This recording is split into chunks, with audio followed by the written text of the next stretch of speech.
Бәріңізге сәлем. Сіздермен бүгін біз ең оңай чак-чак дайындайтын боламыз. Ең алдымен бізге керегі 3 жұмыртқа. 3 жұмыртқамызға содамызды салып, араластырып аламыз. Кішкене уксус қоссаңыздар болады. Ол кезде воздушный болып шығады.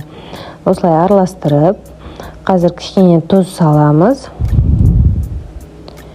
Енді жақсылап араластырып аламыз. Қант салсаңыздар болады. Енді қамырымызды иелейміз.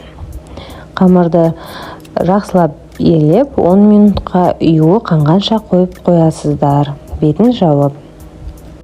Қамыр дайын болғаннан кейін қамырымызды жаямыз.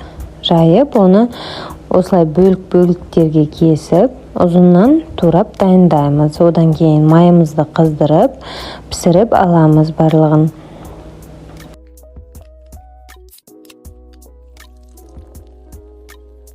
Ал енді кастрюлямызға медімізді салып аламыз. Қанша мед алсаңыздар, соған қарай қант саласыздар.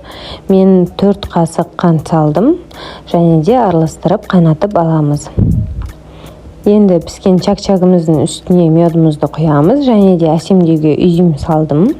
Оны жақсылап араластырып, ыстық күйінде осылай жақсылап араластырып, ыдысқа саламыз барлығын.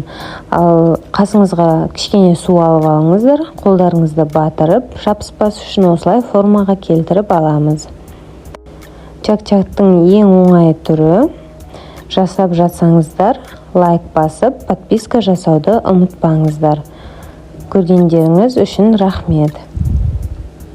Астарыңыз дәмді болсын.